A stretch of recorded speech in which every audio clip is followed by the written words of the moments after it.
It was on a raw December morning, bitter with a fog that clung like damp wool to every brick and cobblestone of London, when Mrs. Hudson rapped twice upon our sitting-room door with the urgency of one bearing a message of considerable weight. Holmes, who had only just completed his third pipe since breakfast and seemed unusually restless even by his standards, looked up with narrowed eyes as the door creaked open. "A gentleman from the palace, sir," Mrs. Hudson said, barely hiding the tremor in her voice. "He's asked for you by name. Wouldn't give one of his own." Holmes rose slowly, his interest piqued. "From which palace?"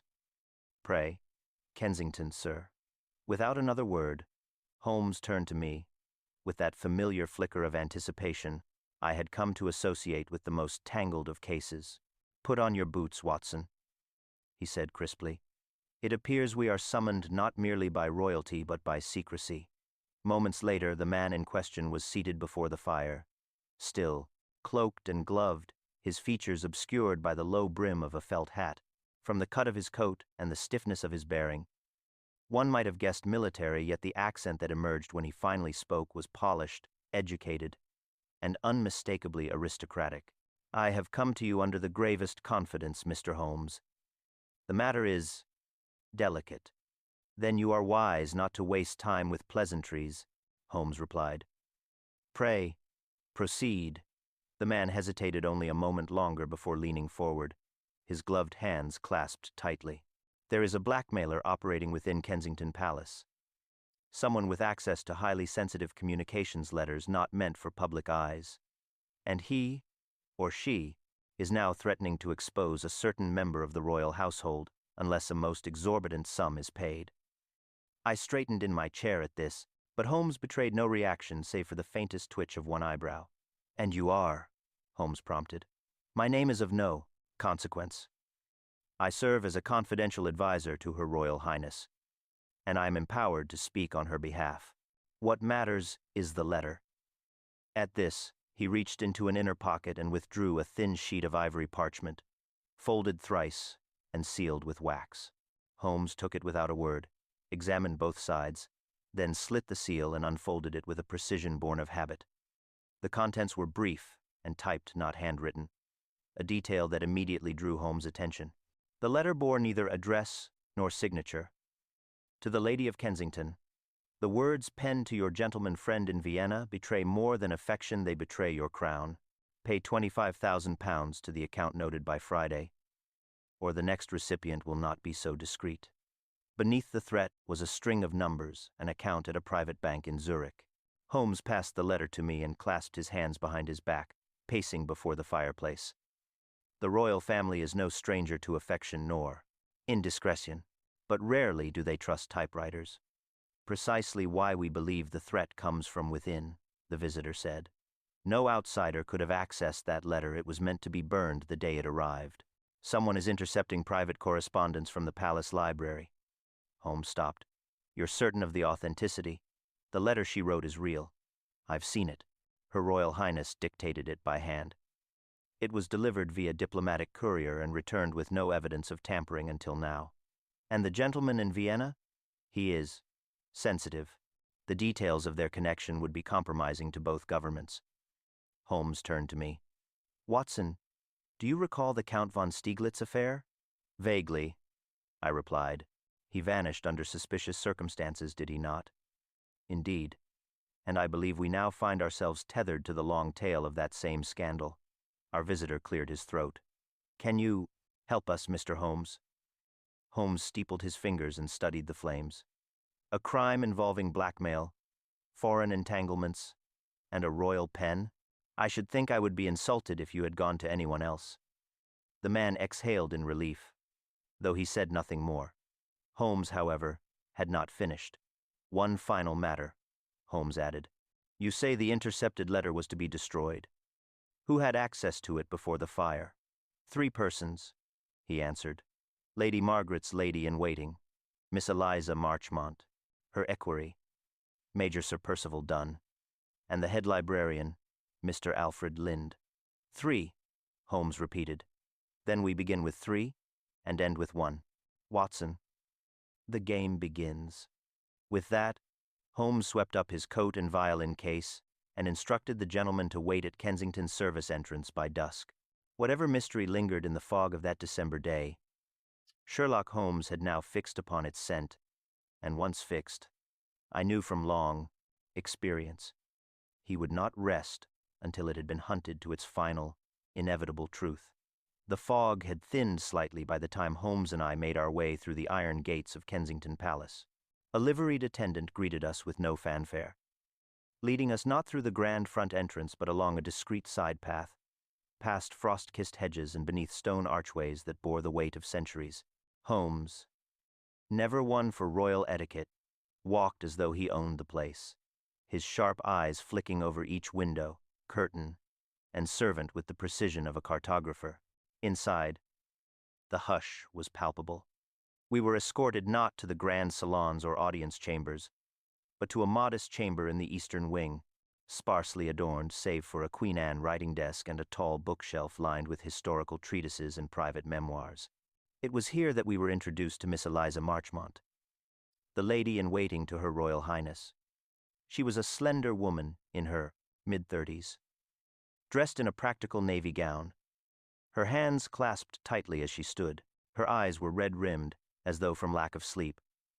Yet they held a steely clarity that suggested vigilance more than sorrow. "I understand you have been briefed," she said with a curtsy so swift it was nearly symbolic.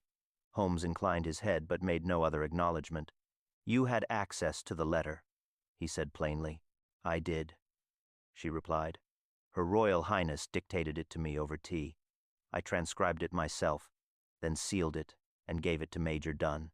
"And you are certain there was only one copy?" "Absolutely. The original was written, sealed, and dispatched in my presence." Holmes moved closer to the desk, running a finger along its surface.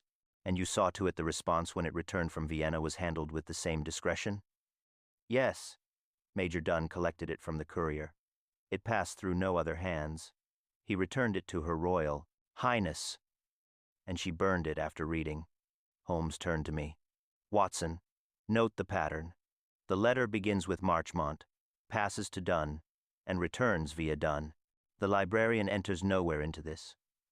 "That is correct," Eliza affirmed. "Mr. Lind, the librarian, has no role in correspondence, but he manages all documents and has access to the locked archives, including the fireplace used to destroy the letter." "A curious arrangement," Holmes murmured. "May we speak with Sir Percival?" "I'm afraid he is currently in Aldershot, inspecting troops. He is due to return this evening." "Then we shall content ourselves with the librarian." A palace page was dispatched, and within 10 minutes the tall figure of Mr. Alfred Lind arrived. He was a man of bookish disposition, stooped shoulders, silver-rimmed spectacles, and a nervous tic at the left corner of his mouth that fluttered as he spoke. Yet there was precision in his speech, and his clothes bore no wrinkle nor speck of dust. "I am not accustomed to being questioned outside of civil protocol," he said stiffly, offering Holmes the faintest bow. "We aren't here to prosecute," Holmes replied, "only to clarify. Were you aware that the fireplace in the East Library was used to destroy sensitive correspondence?" "I am responsible for all materials placed into that hearth," Lind said. "It is my task to ensure nothing flammable remains lodged in the flue. Her Royal Highness's chambermaid occasionally brings items to burn, though I am rarely told what they are." "And on the evening of the 15th? Holmes asked. Lind hesitated. "Yes. There was a sealed envelope brought by Miss Marchmont. She placed it in the hearth herself. I ensured it was fully reduced to ash. Did you inspect the fireplace after?" "I always do." "Find anything peculiar?" "No." Holmes turned to me briefly before his eyes flicked back to Lind. "And no one else uses that hearth?" "No one of rank," Lind said with a note of disdain. "But junior scribes sometimes attempt to warm their hands over it during winter. I've reprimanded them." "Names?" Lind sighed. "There is young Julian Hale, and a typist, Miss Clara Bell, but neither has the clearance to even enter the East Wing unaccompanied." Holmes said nothing for a moment, his eyes drifting to the shelf behind Lind. Then, stepping forward suddenly, he plucked a slim volume from between two larger tomes. "A curious choice of hiding," he muttered. drawing from the hollowed-out book a slender roll of carbon paper smudged and faint, but visibly used. "What is that?" Lind asked, his voice rising. "It appears to be a discarded carbon copy," Holmes replied, unfolding it slowly. "The ghost of a letter," impressed through the typewriter. Marchmont stepped closer and gasped. That's my transcription. The original letter." Holmes handed it to me, and I saw the faint outlines of the exact words from the Blackmail note, identical in phrasing and structure. "The typewriter," Holmes said, turning on Lind. "Where is it located?" "In my office," Lind replied, swallowing visibly. "But anyone may have used it. It is not locked." "Indeed," Holmes said softly. "Watson, what do you make of this? A carbon impression hidden in a history book. A typewriter with many hands, and a fire that devours only what it is fed. It seems to suggest—" Someone typed a second copy. I offered. Holmes gave a rare smile. "Precisely. And they kept the impression as leverage, a most reckless safeguard." He turned back to Marchmont. "Have you heard of anyone acting unusually? Nervous? Dismissive?" She hesitated. "Only Clara Bell. She recently asked about transferring to the Royal Archives in Windsor. She said Kensington made her uneasy." "Then Miss Bell shall be our next conversation," Holmes said firmly. And with that, he moved toward the door, his coat already in hand. I followed, the image of the carbon copy lingering in my mind. The palace stood serene and gilded in winter light, yet somewhere within its walls, a blackmailer walked with unshaking confidence, perhaps believing themselves safe within royal walls. But they had not accounted for Sherlock Holmes. Holmes and I left the eastern wing with quiet haste, the discovery of the carbon copy having already stirred the edges of Holmes's formidable mind. The corridors of Kensington Palace seemed to hum with hidden currents. Footsteps echoed through galleries. Eyes peered curiously from behind polished doors, and beneath every bow of civility there pulsed the guarded tension of a household housing secrets. We made our way through a narrow service corridor leading to the clerical offices, less ornate, more lived in. Holmes moved swiftly, bypassing startled attendants with only a flick of his brow and waving off the footman who attempted to announce us. The typing room, we were told, lay adjacent to the steward's quarters. It was there that we found Miss Clara Bell. She was seated at a wide walnut desk. Fingers paused mid-keystroke, and she turned toward us with an expression caught somewhere between suspicion and resignation. A woman in her 20s, pale of complexion with a determined jaw and eyes that had clearly learned to mask more than they revealed. She wore the modest brown skirt and white blouse common to palace typists, her dark hair tightly braided. "You're Mr. Holmes," she said without being asked, her tone level. Holmes offered no greeting. He walked past her to inspect the machine itself, a stout Remington No. 6 typewriter, polished and evidently well used. He pressed a few keys, tested the ribbon, then examined the waste bin nearby. "No torn pages," he remarked. "You're careful. I keep a clean desk," she said. "And a clean conscience." Holmes tilted his head. "So you admit the suspicion?" "I've heard the rumors," she replied calmly. "Something to do with the princess's letter. A scandal. A threat. And now you've come to my office." Holmes turned to her directly. "Do you often allow others to use your machine?" Her hands twitched slightly. "No one without my presence. The librarian has his own in the archives. The scribes have theirs. But this is the only one in the Eastern Wing for formal transcription. I log every page I type. And yet a carbon copy of a royal letter was found typed using this very machine," he said, pausing to observe her eyes. "And hidden in a book shelved not far from your corridor." Clara looked away for a beat, then back at him. "And what does that prove?" "That someone with access, someone precise, practiced used this machine to replicate a letter destined for the flames. The blackmailer had to strike a balance. Close enough to the source to intercept, but distant enough to deflect. Blame. You think that's me?" "I think," Holmes said, stepping closer, "that you are the first person in this palace to speak to me without fear. That makes you either innocent or very, very practiced." A brief silence fell. Then Clara rose from her chair and walked to the cabinet behind her, removing a leather-bound ledger and setting it down in front of Holmes. I type reports, manifestos, official notices. Every document I've handled is logged here. Date, time, who requested it, and who witnessed it. If you find your letter in there, Mr. Holmes, I'll surrender to the guards myself. Holmes flipped through the entries methodically. Pages were densely filled with tidy, cursive, neat, professional, efficient. He paused only once, then continued on. Remarkable record-keeping, he murmured. Unusual for someone seeking transfer. Clara folded her arms. I asked to leave Kensington because people stare. Because I'm the only one here not born to titled blood or personal favors. I keep my head down and I do my work. That doesn't make me guilty. No, Holmes said thoughtfully, closing the book. But it does make you observant. Tell me what you've noticed. Off the record.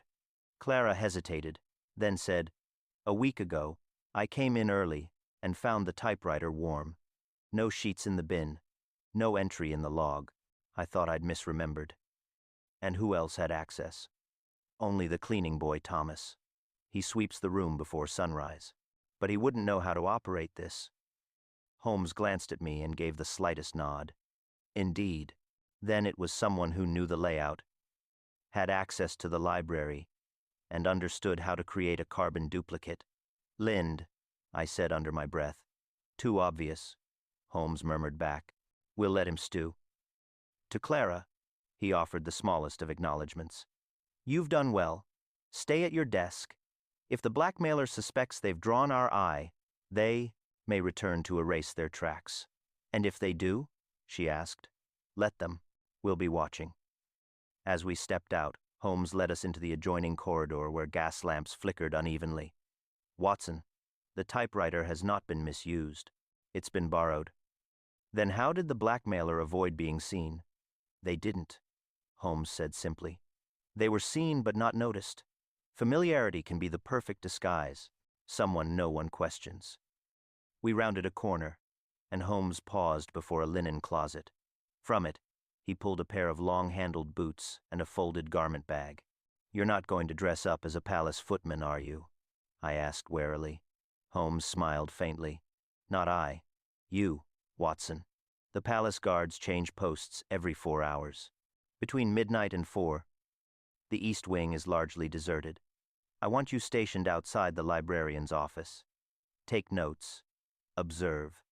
And if someone returns to destroy evidence, do nothing. Let them think themselves alone.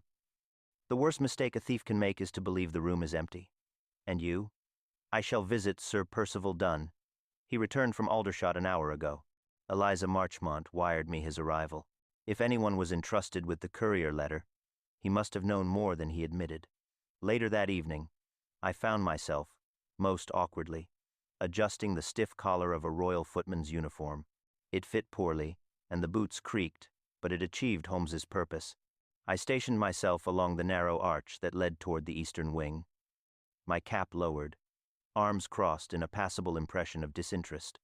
Hours passed. The palace, in its night quietude, was an entirely different world. No bells rang, no heels tapped, just the occasional flicker of candlelight in the distance and the muted tick of an unseen clock. I kept my eyes trained on the hallway leading to Mr. Lynn's office. At first, all was still. But then, close to 2 in the morning, I heard it a soft creak, followed by the light tread of slippers on polished stone. A figure emerged from the far end of the passage, moving with care but not stealth, dressed in a brown housecoat and carrying a bundle tucked under one arm. It was not Lind, but a woman, Clara Bell. She walked directly to the typing room, unlocked the door, and slipped inside. I waited precisely 7 minutes. Then, cautiously, I followed, peering in from the shadows. She was not typing. She was gathering papers her own. It seemed placing them into a small satchel, and as she reached for something in the desk drawer, I caught the glint of a small brass key. She paused suddenly. Her posture straightened. Slowly, she turned and looked directly at me. Dr. Watson, she said, her voice even. If Mr. Holmes wanted me watched, he might have picked someone less conspicuous. I stepped into the light. "What are you doing?" she sighed. "Something I should have done days ago." She reached into her coat and handed me a sealed envelope. "Give this to Mr. Holmes. He'll understand. But don't follow me." And without another word, she walked briskly past, disappearing into the corridor's curve. I stood in stunned silence, envelope in hand, wondering whether Holmes had miscalculated, or whether, once again, he had anticipated far more than I. By the time I returned to Baker Street with the sealed envelope still untouched in my pocket, the pale light of dawn had begun to pierce through the thick curtain of fog outside. Holmes, as I expected, had not slept. He was seated at the table, coat still on, pipe abandoned and cold in the ashtray, fingers steepled beneath his chin in deep thought. The fire had burned low, casting the room in a dull orange hue. I placed the envelope on the table before him. From Clara Bell. She gave it to me just before vanishing. Holmes didn't move. She was at the typewriter room shortly past 2 in the morning. I added. Said she was collecting her things. She left quietly. Didn't run. She asked that I give you this but not follow her. Holmes finally stirred, reaching for the envelope. He slid it open without ceremony and read the contents silently. His eyes moved steadily down the page, then back up again. When he finished, he folded the paper and placed it on the mantelpiece without comment. "Well?" I asked. "She names the blackmailer." I stepped forward. "Who?" He tapped the folded paper gently, almost with regret. "Sir Percival Dunn." I blinked. "The equerry." But she claimed he only handled the envelope. There was no indication, no overt indication, Holmes corrected. But motive, means, and access converge neatly around Sir Percival. Consider it, Watson. He alone retrieved the courier letter. He had personal access to Her Royal Highness and her correspondence. And unlike Miss Bell or the librarian, he had both opportunity and the aristocratic impunity to move within the palace unchallenged. But why would Clara Bell take the fall for him? Holmes rose and paced to the window. Not take the fall, protect someone. That envelope is not a confession. It is a desperate shield. She either suspects him but cannot prove it, or she knows he manipulated her and still cannot bring herself to fully condemn him. You think she cared for him? I think she feared him. He turned back toward me, his face hardening. But there is a problem. Everything about Percival Dunn makes too much sense. And in criminal matters, Watson, when the picture is too neat, it is often forged. He rang for breakfast, though he barely touched it, and by noon we had returned to Kensington for an official audience with Sir Percival Dunn himself. We found him in the stables, supervising the inspection of horses and barking orders to a trembling groom. He was a square-jawed man of 50, tall, crisp in manner and speech, with a cavalryman's mustache and a monocle that appeared permanently affixed to his eye socket. His uniform was immaculate, his boots polished to a glare. "I must admit, Mr. Holmes," he said as he led us away from the grooms to a quieter courtyard, "I didn't expect to be the subject of your inquiry. If anything, I assumed the librarian's odd habits would make him your prime suspect." Holmes smiled thinly. "We make no assumptions, Sir Percival. Only deductions. And deduction demands proximity. You had custody of the couriered letter, did you not?" Dunn's expression didn't change. "I did." "You retrieved it from the Vienna envoy directly?" "Yes. I signed for it, delivered it to Her Royal Highness, then burned it myself under supervision." "Supervision?" Miss Marchmont was present, as was Mr. Lind. All protocol was followed. Holmes studied him closely. "And what of your opinion of Clara Bell?" The monocle flashed. "Efficient, distant, the sort who keeps to herself, and far too clever to waste her talents in a clerical room." "And would you say she admired you?" Sir Percival bristled. "I would say she respected rank, as all good staff should." "But not more than that."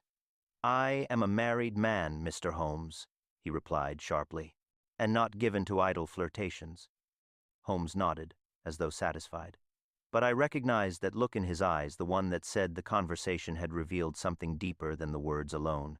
He changed the subject. "Tell me, Do you recall the courier's mood when handing you the letter? Percival paused. Now that you mention it? Yes. He seemed anxious, refused refreshment, said nothing beyond the official formality. It struck me as unusual. Holmes nodded again, but said nothing more. He thanked Sir Percival for his cooperation, and we returned to the palace foyer. I walked beside him in silence for a moment, then asked, "Do you believe him?" Holmes exhaled sharply. "He's telling the truth about the courier, but lying about something else." "The letter?"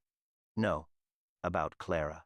Back in the palace, Holmes requested an interview with Lady Margaret herself, though we were informed by Miss Marchmont that Her Royal Highness was indisposed for the day.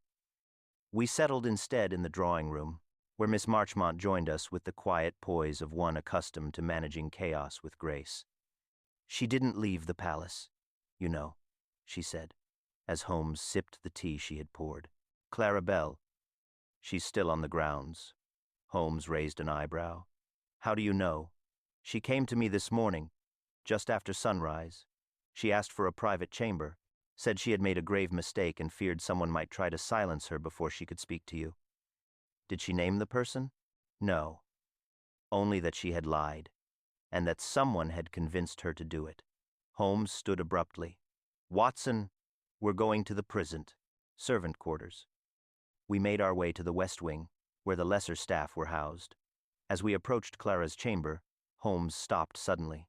The door was ajar. Inside, the bed was untouched. A window stood wide open, despite the cold. And on the writing desk sat a second envelope unsealed. Holmes picked it up and read it aloud. "To Mr. Holmes, I lied about Sir Percival. He frightened me. Yes, but he is not the blackmailer. He only threatened to reveal something personal. I once confided to him nothing related to the palace. I accused him out of fear, not evidence. But I now know who it is. They tried to convince me to destroy the carbon copy last night. I pretended to comply. I am meeting them tonight in the archives. If I do not return, you will know whom to follow." Clara Holmes looked up sharply. "Tonight, the archives." I checked the time. "It's past 7. Without a word, we rushed through the halls of the palace, descending into the stone corridor that led beneath the library.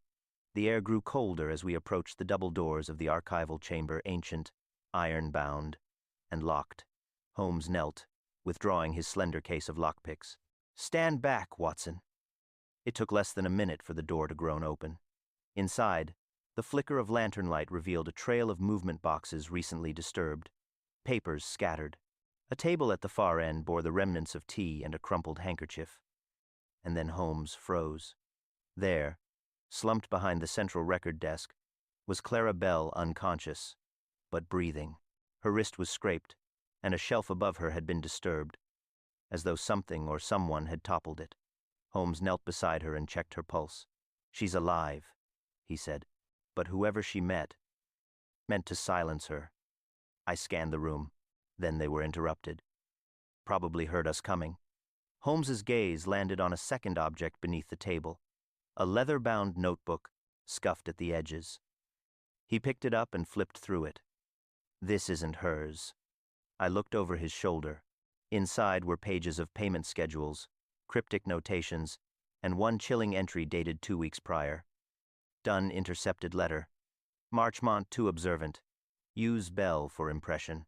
Carbon stored under LY. The ink had smudged before finishing." Holmes closed the book slowly. It was a setup. Someone planted the carbon. Let Bell find it. Let Marchmont trust her. Let Dunn be the decoy. And the real culprit? Holmes narrowed his eyes. Someone clever enough to use all three and walk away clean. As the palace guards arrived and a doctor was summoned, Holmes stood alone near the window, the thin fog creeping in through the cracked glass. He turned to me at last. "We are no longer chasing a blackmailer, Watson," he said grimly. "We are hunting a puppeteer." By midday, the following day, Clara Bell had regained consciousness, though she remained weak in Day 5, disoriented. The palace physician had diagnosed her condition as the result of a sharp blow to the head, likely from falling as the shelf above her collapsed. Whether the fall was accidental or induced remained the subject of quiet debate in the halls of Kensington. But to Sherlock Holmes, there was little ambiguity. She was lured, he stated flatly as we sat once more in our sitting room at Baker Street. The meeting was a trap. Someone wished her silenced before she could correct her false accusation. I poured the tea, careful not to disturb his thoughts. But she survived. Surely the attacker would know the failure could compromise their plans. Holmes tapped his long fingers against the table, gaze fixed not on me, but on the folded notebook we had retrieved from the archive. No. I suspect they believe they succeeded in another way. Miss Bell's credibility was already compromised. A second note, admitting error, only deepens doubt. The real trick was ensuring the portrayal appeared to end with her. And yet it doesn't. No, it never does. Not in matters of this complexity. He stood suddenly and walked to the bookcase, retrieving a large atlas and flipping through until he found the map of central London. Placing it on the table, he traced a finger between Kensington Palace and a cluster of diplomatic buildings near Belgrave Square. We were told the original letter was sent via diplomatic courier to Vienna, but the courier behaved unusually. Nervous, brief, declined hospitality. That's not standard conduct for someone on routine dispatch. You believe the letter was compromised before it left London? I believe, Holmes said, closing the atlas with a thud, that it never left London at all. I frowned. But the princess received a reply. Holmes nodded, which may itself have been fabricated, or intercepted and rewritten. The key lies in what was done, not said. If someone in London had access to both, outgoing and incoming diplomatic bags. He trailed off, eyes narrowing. The Foreign Office, I said quietly. Exactly. Someone stationed within the Foreign Office or its couriers, with clearance and confidence, could have accessed both ends of the channel. There was a knock on the door, and Mrs. Hudson entered with a small parcel wrapped in brown paper. A palace runner delivered this just now, she said, placing it gently on the table. Holmes examined the wrapping and lifted the lid. Inside was a thin, velvet box. He opened it slowly. Inside lay a single black feather. I leaned forward, perplexed. A message? Holmes didn't respond at first. Then he picked up the feather delicately between two fingers and studied it closely. Raven, he said. Not a common bird in London, but used symbolically. A threat? A signature. He turned to the parcel again and found a note folded beneath the padding. Some birds sing in cages. Others pluck secrets from the air. You're hunting shadows, Mr. Holmes, but the shadow watches you, too. Holmes exhaled softly and turned to the window. This changes things. You think they know how far you've come? He nodded. They're not warning me off. They're inviting the game to continue. Then what now? Holmes turned, his expression shifting into something steely and focused. We go back to where the shadows live, the archives. That evening, we returned once again to Kensington. The guards had been instructed to allow Holmes passage without delay, and by 10 o'clock we stood again in the archival chamber, now cleaned and orderly as though the previous night's violence had never occurred. Clarabelle was resting under watch in the guest chambers, and neither Lind nor Marchmont had been seen all day. Holmes carried with him a small lantern and the black notebook. He moved through the rows of files not with the curiosity of an investigator, but the assurance of someone returning to a scene already partially solved. Watson, he said as we passed a row of wooden cabinets, how many people have access to this archive? Lind, Clara, Marchmont occasionally. The cleaning boy, perhaps. Holmes nodded. And yet the carbon copy was hidden in the library. Not here. Why? To implicate the librarian? Possibly. But I think it was more than that. The person who planted the copy knew we'd find it. They wanted it found. He paused before a drawer labeled Correspondence, Foreign, 1,891,896, and opened it. Inside, each folder was neatly marked. Holmes selected one without hesitation times Austria Private and began thumbing through it. After only a moment, he stopped. He withdrew a letter marked Draft, 1,892, Vienna to London, not sent. It was on the same ivory stationery as the blackmail threat. Good Lord, I breathed. This wasn't intercepted. It was created here. Holmes nodded grimly. The reply Her Royal Highness received wasn't genuine. It never passed through any foreign hands. It was forged in this archive most likely by someone with the authority to access diplomatic drafts and the skill to replicate the letterhead. He examined the ink, the indentation, even the sealing mark. More than that, he added. This draft was written with the same machine used to type the threat. I stared at him. You mean this is the same typewriter used in the carbon copy? Holmes smiled. That, my dear Watson, is the secret clue. A shared machine. But not Clara Bell's. Not the one in the Eastern Wing. He withdrew a magnifying glass from his coat and placed it over the top margin of the page. The faintest nick in the T, identical to the one in the threat. The defect is the signature. And this one, he said, tapping the folder's label, was typed not in the typing room, but here. But the only person who works here is Mr. Alfred Lind. The air between us seemed to tighten. Holmes snapped the folder shut. Lind has been meticulous, almost too meticulous. His eccentric orderliness masked a very intentional deception. He used Clara's machine for one copy, his for another. He counted on his station to deflect suspicion. Then, he's the blackmailer?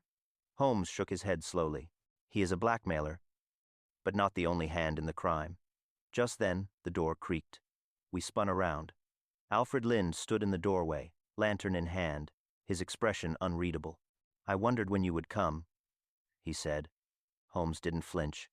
You forged the reply. You typed the blackmail. You hid the carbon copy. Why? Lind stepped forward. Because I was asked to. And I obeyed. By whom? He paused. I cannot say. I gave my word. Holmes stepped closer. Your word? To someone threatening the monarchy? Lind's face remained composed. You've already found the feather. You know what that means. I blinked. The raven? Lind nodded. They see all. You'll never find them. But if you push too far, they'll find you. And before Holmes could speak again, Lind reached into his coat and withdrew a small glass vial. Holmes lunged, but not before Lind crushed the vial in his hand. He collapsed instantly. Holmes caught him before he hit the ground. I knelt beside him, heart racing. Cyanide, Holmes said, checking for breath. Fast, clean, silent. Lind was dead. We stared at his still face, and for the first time in this case, silence truly gripped us. Holmes stood and looked at me with dark intensity. This wasn't just blackmail, Watson. It was a network. I felt a chill. A network of what? Holmes turned to the window, eyes narrowing. Power, secrets, and silence. The death of Alfred Lind cast a long shadow over the halls of Kensington Palace. Within hours of his sudden poisoning, the incident was delicately reframed for internal records, unfortunate cardiac event while on duty. The official statement read. But Holmes and I knew better. We had seen the broken glass in his hand, the slight foam at his lips, and the calm resolve with which he'd ended his own life. It was not fear that had driven him. It was loyalty to something far more dangerous than the law. Back at Baker Street, Holmes stood at the hearth, arms crossed, his eyes fixed on the small velvet box containing the raven feather. He had not spoken since returning from the palace, and I dared not disturb him. But I could feel his mind working, every second pulling invisible threads that wove through layers of deception. The case, once a matter of royal indiscretion and personal greed, now vibrated with darker implications. You were right, I finally said. He was no lone blackmailer. He answered to someone. But who? And why? Holmes didn't move. Consider this, Watson. A typist too clever to fall for an obvious trap. A librarian too willing to accept death in silence. And a feather symbolic, precise, sent as a challenge. This is no ordinary scandal. We are staring at a conspiracy built not around money, but around control. He turned suddenly. We must go back to the beginning, not the blackmail note, but the letter itself, the one Her Royal Highness supposedly wrote. It was the catalyst for all of this. But she claims it was personal, sent to a gentleman in Vienna. Yes, Holmes replied. But it was also a letter dictated, not penned by her own hand. Miss Marchmont transcribed it. Dunn sealed it. Lind burned it. and yet the content reappeared because someone along the chain duplicated it before the fire. I narrowed my eyes. Are you saying the letter was never personal? I'm saying it was never private. Holmes crossed the room and retrieved a small dossier he had been compiling clippings, witness notes, timelines. From the bottom, he pulled a page and placed it in front of me. This, he said, is a list of recent diplomatic reshufflings from Vienna ambassadors, trade envoys, military attachés. Look at the dates. I scanned the list. All shifted or recalled within the past 3 weeks. Holmes nodded. Now, look at the name halfway down, General Rupert von Essig, former military advisor to the Austrian crown. I recognized the name. He resigned suddenly, didn't he? Officially for health reasons. Unofficially, Holmes said, he was forced out. The letter Her Royal Highness sent contained not just affectionate sentiments but information about his political leanings. Information he himself never knew had reached London. My heart sank. She was feeding intelligence. Unwittingly, someone used her voice, her royal status, to pass subtle, coded commentary. The language, harmless on its surface, could easily be interpreted by the right reader. It was a message designed to be intercepted. But intercepted by whom? Holmes's face was like stone. By those who wished to influence foreign alliances, to remove General von Essig and replace him with someone more compliant. Someone with ties to certain London banking interests. Interests represented here, in this very city. You mean, yes, Watson. The blackmail was not the crime. It was the cover. Just then, the door burst open. A messenger boy stood in the frame, panting. For Mr. Holmes, he said, handing over a wax-sealed envelope. Urgent, from the palace. Holmes took it, broke the seal, and read the contents silently. Then he handed it to me. Mr. Holmes, Miss Marchmont has disappeared. She was last seen entering the North Conservatory at dawn. Guards report no signs of forced entry, but her quarters remain untouched, and she left behind her handbag and gloves. We fear she may be in danger. Holmes was already gathering his coat. Now they moved to silence the last reliable witness. We reached Kensington within the hour, the carriage barely slowing before Holmes leapt to the ground and strode through the side gate. The conservatory was empty save for a gardener who claimed to have seen nothing, and Marchmont's room was just as the note had described, untouched, with no signs of struggle. But Holmes's eyes settled quickly on the edge of the window. Smudge, he said, pointing. Left by a gloved hand. Someone wiped the sill. Poorly. He retrieved a small lens and examined it. Dust pattern is broken recently. And their fibers, dark blue. Uniform? Holmes gave a single nod. Palace staff. And not a maid. The fabric is too coarse. We followed the trail across the gardens, back toward the servant quarters. A groundskeeper pointed us toward the northern gate, where a delivery cart had been seen exiting not 30 minutes prior, driver unknown, destination unlogged. Holmes turned grim. She's gone, hidden or in transport. Do you think she's alive? Yes, he said coldly. Because she hasn't yet served her final purpose. She knows enough to be dangerous, but not enough to name their leader. That makes her valuable. For now. As the light faded, Holmes and I returned once more to Baker Street, and for the first time in days, he locked the sitting room door behind us. We've missed something.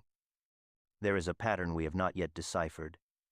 He moved to his desk, where he laid out the 3 key documents: the blackmail note, the forged reply, and the original intercepted draft.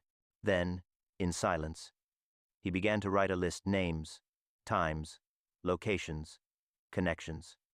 I watched him work, the scrawl growing more frantic. Suddenly, he stopped. His hand trembled slightly as he underlined one name 3 times. Of course, he whispered. I leaned in. What is it? He pointed to a single entry. Harold Enfield, private secretary to Lord Charrington, Undersecretary of Foreign Affairs. He's been present at every diplomatic exchange related to Austria in the past year, Holmes said. His name appears in Lynn's notebook. And look here, he's the one who authorized the courier route used for the intercepted letter. I frowned. But that's a political appointment. He wouldn't be involved directly. Holmes smiled coldly. Exactly. He wouldn't appear to be. And that makes him perfect. He has access to intelligence, influence over assignments, and the ability to disappear names quietly. I stared at the name. Do you think he's the Raven? No, Holmes said. But he works for the Raven, and if we follow him discreetly, we may finally see the hand behind the curtain. Just then, another knock. This time, a palace footman stood, soaked from the rain. Mr. Holmes. A message left in the princess's dressing room. Holmes opened it. It contained no words, just a single chess piece. A black knight. Holmes held it up to the light. He's toying with us, Watson. But he's made his mistake. What mistake? Holmes turned slowly, eyes blazing. He believes this is still a game. The Black Knight sat like a challenge on Holmes's table. A subtle warning, perhaps, or a declaration, but Holmes, as ever, regarded it not with alarm but with calculation. He turned it over in his hand slowly, examining the base, the underside of the mane, the way the piece was carved, not mass-produced, but hand-shaped, lacquered, and polished with deliberate care. A curious choice, he murmured. Not a rook or queen, a knight, the piece that attacks by surprise. I leaned closer. You think it's symbolic? Watson, everything in this case has been symbolic. He placed the knight down beside the raven feather, then stood up. It's time we became unpredictable in kind. They've watched us from the shadows, gauging our every move. Let's give them something to follow. Something false? Holmes allowed a tight smile. Something enticing. That evening, Holmes took to the task of fabrication with a focus I had seldom seen matched. He produced a forged letter using the same style and phrase structure as the blackmail note, and addressed it as if from himself to Scotland Yard, referencing a soon-to-be-named suspect and the intention to deliver the proof personally the next night at a private meeting near the embankment. He handed the letter to me. Take this directly to Lestrade. Ensure it travels through at least 2 clerks. By the time it reaches its destination, I want it whispered across Whitehall. You want them to intercept it. Precisely. And when they do, they'll assume I've uncovered something dangerous and am preparing to act. That pressure will force our adversary's hand. You expect a move? I expect desperation. And desperation always reveals truth. At dawn, Holmes had already changed into the clothes of a modest postal clerk and arranged for a rented apartment overlooking Belgrave Square, a location he had no intention of staying in. He ensured the windows remained slightly open and left the light burning faintly through the day, making sure his silhouette would occasionally move behind the curtains. I watched from the opposite side of the square, marveling at the precision with which he choreographed his own visibility. By mid-afternoon, we had our first nibble. A man in a long wool coat and brown bowler stood by a newspaper kiosk for over 20 minutes, never buying a thing. He occasionally glanced up at Holmes's window, then pretended to light a pipe with a hand that never quite steadied. Holmes whispered beside me, "Low-level surveillance. They're nervous. They want to confirm I'm alone." An hour later, the man disappeared down the alley, replaced soon after by a woman pretending to check her umbrella for damage, though the weather had long since cleared. "They're rotating sentries," I said. "They believe I hold proof that could unravel everything, which means they'll either try to steal it or silence me before I pass it on." Holmes's trap was set, but he wasn't done.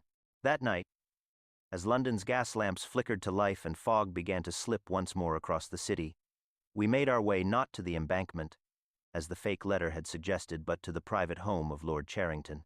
"You intend to confront Enfield directly?" I asked, as we approached the townhouse. "No," Holmes said. "I intend to show him we're not afraid of his reach, that we know where he lives, where he eats, what he reads. It is not an arrest. It is a message, one predator to another." We passed through the black iron gate and were received by a cautious butler. After some resistance, we were led into a drawing room where Harold Enfield waited. He was a man of polite features, almost bland in his presentation, neatly. Parted hair, spotless collar, a handkerchief folded with surgical precision. But there was a watchfulness in his eyes, like a man used to listening before speaking. "Mr. Holmes," he said cordially, "what brings you to my home?" Holmes walked straight to the fireplace, As if it were his own room, a raven delivered a message, a knight took position, and a librarian died with a glass of poison in his hand. Enfield's lips barely moved. I read the reports. A tragedy. Holmes turned. Indeed. One that began with a forged letter to Vienna, a letter that never left London. A pause. Then Enfield chuckled softly. Do you know how many letters pass through my office, Mr. Holmes? Thousands each month. It would be impossible to— Impossible for most, Holmes interrupted, but not for someone with diplomatic clearance, authority over courier schedules, and direct access to the archive where that forged reply was created. Someone who could order a librarian to a created, write, a clerk to type, and a frightened woman to stay silent. Enfield's smile faded, ever so slightly. You have no proof? No, Holmes said. Not yet, but your accomplice believes I do. And soon, he or she will act recklessly to protect you. That's all I need. Enfield rose. If this is an attempt at intimidation, I assure you it will not succeed. Holmes leaned in. It's not intimidation, Mr. Enfield. It's inevitability. We left without another word. On the street, Holmes said. He's scared. He hides it well. But it's there. And yet he hasn't run. He believes the network will protect him. Will it? I asked. Holmes looked skyward. Not tonight. Back in Baker Street, Holmes lit the lanterns and checked the trap one final time. The false silhouette still moved in the Belgrave flat. The false letter had done its work, and Enfield knew we were closing in. By midnight, the final move came. A dark figure crept into the side alley beside the Belgrave flat. Holmes watched through the scope of a borrowed rifle, not to shoot, but to observe. The figure reached the side window, slid a tool from their coat, and began to pick the lock. Not a brute, Holmes whispered. A professional. The window slid open. The figure entered, and seconds later, there was a flash of light triggered by the lantern Holmes had rigged to expose the face of the intruder through the curtain. Holmes and I rushed from the opposite side. The man tried to flee but tripped over the threshold, colliding with Holmes directly. I caught up as Holmes had him pinned. The man struggled, then stilled, his face now visible under the light. It was one of the palace's junior clerks, a name Holmes had circled 3 days ago. Mr. James Tolliver, Holmes said calmly. You've worked for the Foreign Office, the Royal Archive, and most recently, for Harold Enfield. You were the runner, the messenger, the ghost, Tolliver said. Nothing. Holmes looked down at him coldly. You're not the raven, but you are the knight. James Tolliver sat slumped in the chair at Baker Street, hands cuffed before him, a streak of blood running from his lip where he'd hit the pavement during the scuffle. He refused water, denied needing a physician, and stared silently at the fireplace as though it were a portal to some distant country where consequences could not reach him. Holmes sat opposite, legs crossed, violin resting in his lap though unplayed. His expression had lost all traces of triumph. There was only a stillness in him now, like a chess master watching the endgame unfold, exactly as he expected. You were careful, Holmes said. You used gloves. You kept your voice low. You used Lind, Clara, even Eliza Marchmont as shields. But in the end, you made a single error. Tolliver said nothing. You assumed I was interested in what you took from the flat. But I never left anything of value there. No proof, no confession, only the bait. Still, Tolliver remained silent. Holmes stood and approached him, his tone now firmer, more pointed. You staged the blackmail letter and planted the carbon copy. You fabricated the Austrian reply using the typewriter hidden in the archive. You convinced Lind to protect you by convincing him he was protecting someone else. And when he finally became a liability, you gave him the vial. Tolliver blinked but made no denial. And Miss Marchmont? I asked. You planned to silence her too? At that, Tolliver's lips finally parted. She was never supposed to speak. She was supposed to be frightened, uncertain. That was enough.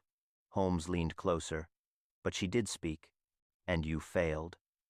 Tolliver's eyes flicked to the window. I failed nothing. The work continues. You think this ends with me? Holmes smiled faintly. No, but it begins with you. And now, Mr. Tolliver, you will tell us about the Raven. Tolliver chuckled softly. You think it's a man in a room somewhere? A mastermind with a monocle and a secret map? There is no person, Holmes. There's only a system, one that uses people like me when needed, and replaces them just as quickly. Then give me a name. You already have one. Holmes's expression didn't change. Enfield. Tolliver laughed. Enfield? A parasite. A letter carrier. He thinks he's in charge, but he's just another mouth-fed scraps. He wouldn't know how to organize a dinner party, let alone a conspiracy. Then who? Tolliver exhaled. There is no who. There's a room.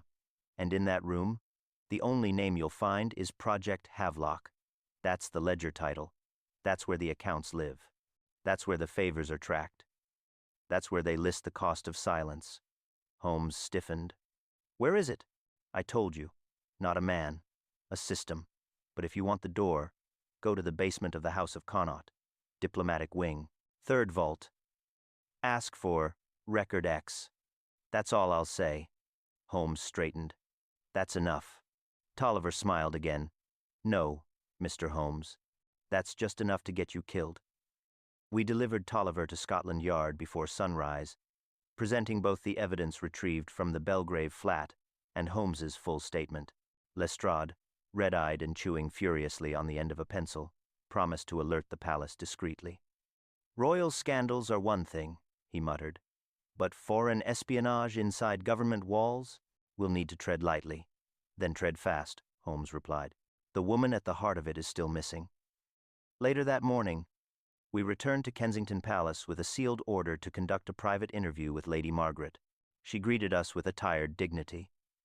Seated in a modest parlor with her hands folded and her hair pulled tightly into a bun, she looked older than she had a week ago, less a royal and more a woman, watching the scaffolding of her life begin to tremble.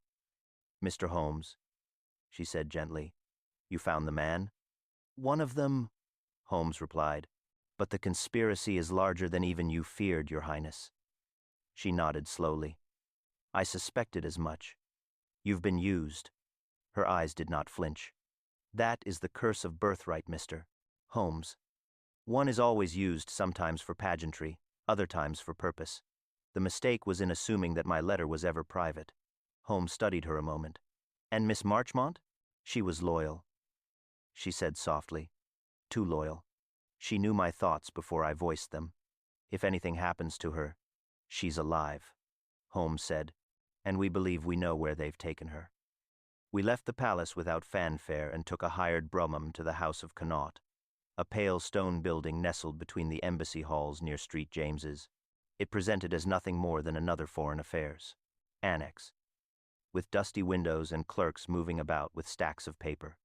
But Holmes walked with confidence straight to the rear staircase. No hesitation, no pause. We descended 2 flights into a dimly lit corridor lined with iron doors. At the end was a simple plaque. Archive. A man in a gray coat sat reading outside the door. Mr. Holmes, he said without looking up. Holmes nodded. You know why we're here? The man rose, unlocked the door, and motioned us inside. We stepped into a room colder than any I'd felt, partly from the lack of sunlight, but more from the quiet hum of secrecy that filled it. Dozens of file drawers, sealed ledgers, and locked boxes lined the walls. In the center stood a single desk, and seated beside it, bound at the wrist but unharmed, was Eliza Marchmont. Holmes rushed forward. Miss Marchmont. She looked up slowly, her eyes glassy with exhaustion. They drugged me, she murmured. Not to kill, just to pause me, until something passed. What passed? She shook her head. I don't know. Holmes turned to the man. You will release her, and you will prepare a copy of every file marked Havelock. I expect it sent to the Commissioner of Police and the Prime Minister's secretary within the hour. The man didn't flinch. And if we refuse? Holmes's voice dropped. Then I take what I know public. The raven's feather, the forged correspondence, the suicide, the clerk's confession. Do you want that unraveling in a courtroom, or in private hands? A long pause. Then the man nodded. Holmes stepped back and turned to Marchmont. "You'll be safe now. The lies are beginning to collapse." "But not the men behind them," she whispered. "No," Holmes said. "Not yet. We left as quietly as we had come. The files would be passed up the chain, not enough to destroy the entire network, but enough to ensure those immediately involved were stripped of influence." As we emerged onto the street, Holmes paused, looking up at the fog-dimmed sky. "You never expected to solve it entirely," I said beside him. "No," Holmes admitted, "but you never fight the whole storm at once, Watson. You find the first bolt of lightning and pull it to ground." He opened his coat. Inside was the Black Knight chess piece. "I'm keeping this," he said. "A reminder." "Of what?" He looked at me gravely. "That even pawns can strike kings, if placed carefully." The events at Kensington had drawn to a close in the public eye with all the elegance and discretion one expects of royal matters. There were no front-page scandals, no headlines blaring tales of blackmail and espionage.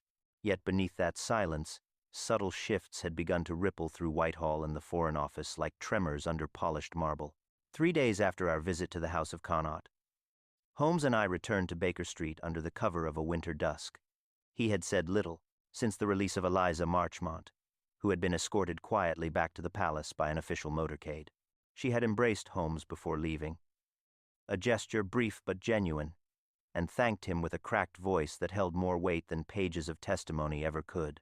That night, Holmes remained seated at the table long after supper, staring at the unopened files Lestrade had delivered earlier that evening, copies of the redacted Havelock documents. I sat across from him, sipping brandy, watching the fire work at the edge of its own patience. "Are you not going to read them?" I asked eventually. Holmes looked up. "I already know what they contain." "Then why keep them?" "For the record," he replied. "Even shadows cast a shape once committed to paper." I nodded slowly, but his quiet tone stirred something in me.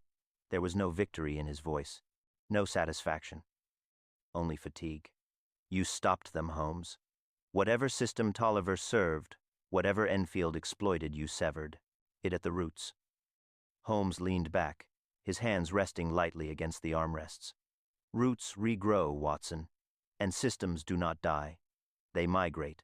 What we dismantled was one node in a wider lattice. A fracture, not a collapse. But the princess is safe. Miss Marchmont lives. And the truth, at least part of it, will reach those who need it." Holmes gave a faint smile. "Yes, and that is not nothing." He stood then, walked to the mantelpiece, and picked up the Black Knight. It sat now beside the feather and the forged letter, all relics from a case that had grown far beyond its initial deception. "You know," he said quietly, "when this began, I believed we were hunting a man, a blackmailer. One face, one motive. That's how so many of these begin. But this was architecture. Rooms within rooms, each door locked behind symbols and silence." He placed the knight back down and turned toward me. "I underestimated the structure, Watson, and it very nearly cost us Miss Marchmont's life." "Then why did Tolliver hesitate?" Holmes paused. "Because Clara Bell didn't fold. Because Marchmont kept digging. Because a letter supposedly simple and sentimental turned out to carry implications beyond even those who forged it. They built their game around pawns and assumed no one would lift their eyes above the board. But they forgot that pawns move too." The fire cracked gently, breaking the silence. "Did the princess ever know what her letter truly contained?" I asked. "Not at first," Holmes said, "but I believe she suspected. When Marchmont hesitated to burn it, when Dunn delivered it himself, small details. Royal intuition is often sharper than people assume. And yet she said nothing. Because saying something might have destroyed more than reputations. It might have touched treaties, families, alliances. Royalty must often choose which truths to protect and which to endure in silence." I shifted uncomfortably. "Do you ever regret uncovering things you cannot mystery 10, fully expose?" Holmes's expression grew distant. "No, I regret only when they remain buried for want of trying." We sat in silence for some time after that, until Holmes, with a sigh, finally broke the seal on the top file. He skimmed quickly, then passed it to me. Inside was a list-coded aliases, payments in foreign currencies, ledger entries marked with dates matching those of parliamentary votes and ambassadorial rotations. In one entry, under the alias Galahad, were notations referencing both Vienna Outreach and K-Dispatch Carbon Retained. "That's Lind," Holmes said. "They even gave him a name from legend. How ironic." Below that, another alias, Eglantine, assigned to Tolliver. I glanced down the column. No mention of Enfield? No. He was never part of the ledger. He ran the corridor, not the vault. Then who sits above the record?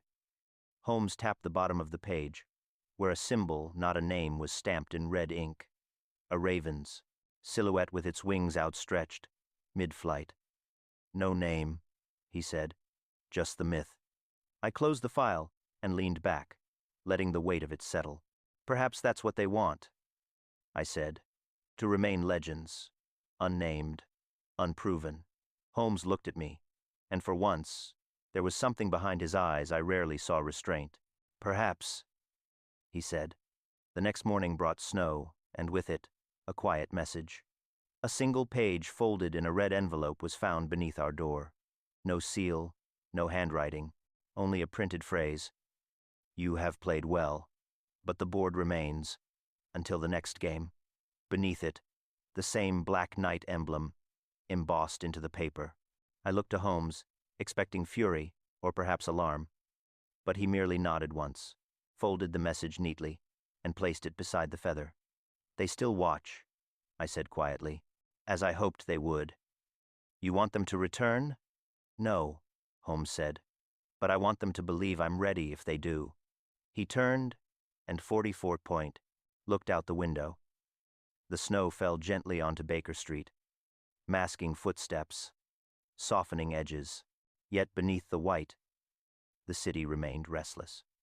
"Watson," he said, not turning around, "do you recall what the princess said when I told her the letter had been manipulated? She said it was the curse of birthright to always be used." Holmes nodded. "It is also the fate of clarity to be mistrusted in murky waters. But we have not ended this game, only interrupted it. And what happens now?" He looked over his shoulder at me. "Now, we wait. And when the night moves again, we'll be watching." It was the final week of December when the last of the snowfall melted from Baker Street's rooftops. The city was returning to its rhythm, the cold no longer biting, just brisk, and the affairs of state, those that were allowed into public knowledge, resumed with the quiet persistence of a machine built not to be questioned. And yet, in our rooms at 221B, there lingered the residue of a different kind of unease, the sort that follows a mystery half solved and a truth too dangerous to be fully spoken. Holmes had not spoken of the case for days. He had taken to his violin again, often playing at odd hours of the night, slow, haunting pieces that drifted through the walls like questions unanswered. I found myself watching the window more often than usual, half expecting another letter, another symbol, another game piece placed with theatrical precision on our doorstep. But none came. Scotland Yard confirmed the formal closure of the Blackmail case, chalking it up to a disaffected clerk with delusions of influence. No mention was made of Enfield, Lind, or the forged letter. Lestrade had done his part, secured a quiet exit for Eliza Marchmont, who, with the princess's help, had been granted a quiet post in the Lake District, far from the machinations of London. Clara Bell remained in the capital under a new name, working with a private solicitor, Tolliver, remained in custody under secret terms. And Enfield? Officially transferred to a colonial advisory post in South Africa. A promotion, on paper. Holmes said nothing about that decision, though I caught him once burning a letter written on Foreign Office stationery, his expression unreadable. "Some crimes," he muttered, "require different tribunals." I understood. On the fourth evening after the snow cleared, I returned from my clinic to find Holmes seated at the table with a guest, a man I recognized immediately by his upright posture and stiffly clipped mustache.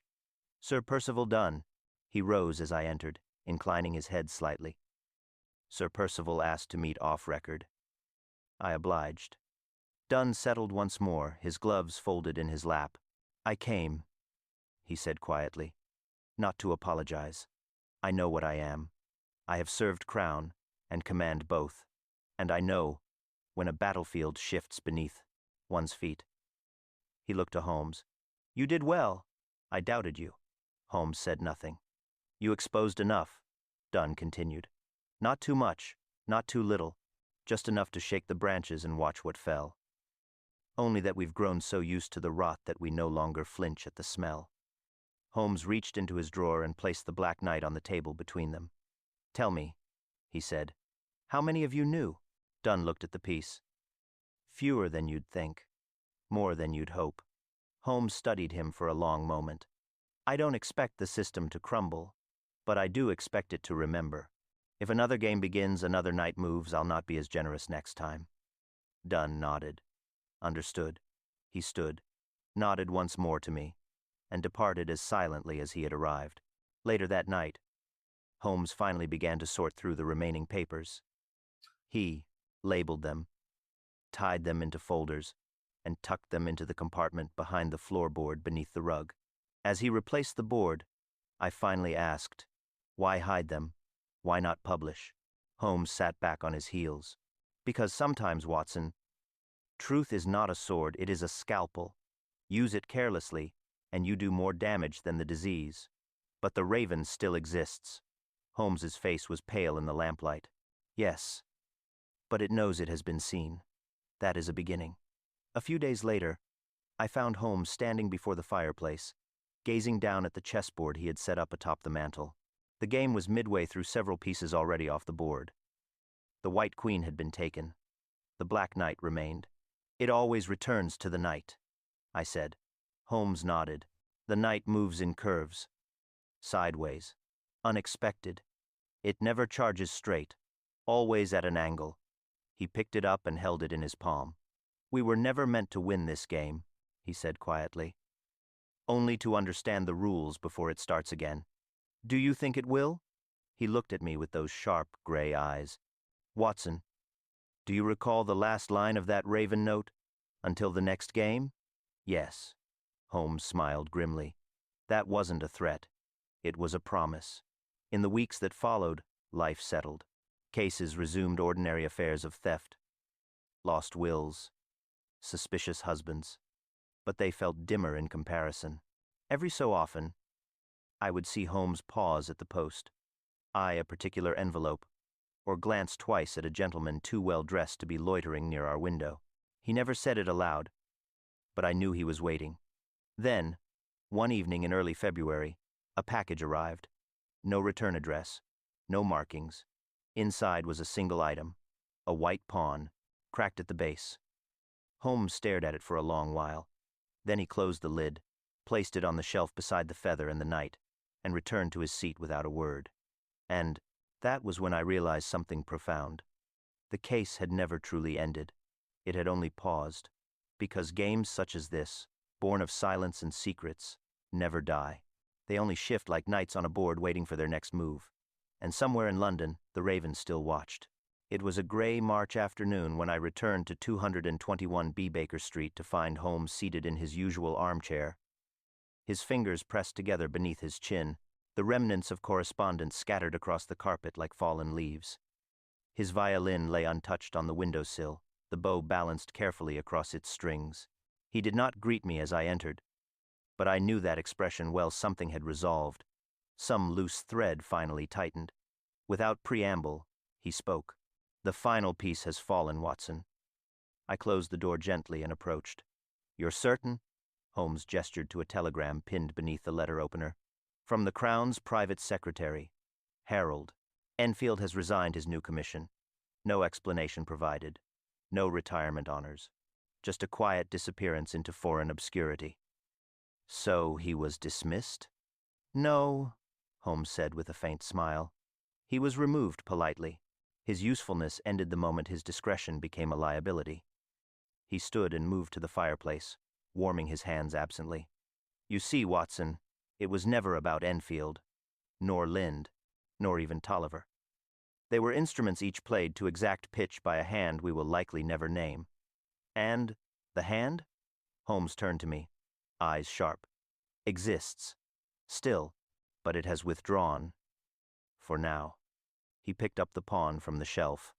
The one cracked at the base, the most recent addition to his odd collection of tokens. They sent this as a gesture, not a threat, not a challenge. A recognition. A recognition of what? That I saw them, he said simply. That I moved when they didn't expect it. That I understand the board. And that, should the next game begin, they will no longer be playing in the dark. We sat then, Holmes in his chair, I in mine, the fire humming low between us. It felt as though we had stepped back into an older time, before letters carried poison, before knights moved off the board, before feathers meant fear. And yet, something had changed. Holmes was quieter now, not dulled. Never dulled, but thoughtful in a way I rarely saw. Not in reaction to the case, but in reflection of what it had revealed. He spoke again, more softly. Watson, do you know what troubled me most about this affair? I shook my head. That it worked, he said. The letter was sent, the target removed, the funds secured, and the trail erased until chance, not vigilance, brought it to light. Clara Bell stumbled on the carbon. Marchmont spoke when she might have remained silent. Even I, for all my scrutiny, was nearly fooled. But you weren't, I said. No, but nearly. He stood, again. This time, pacing slowly. Which tells me the next time, we may not be so fortunate. I nodded. Then we must be ready. Holmes gave a half-smile.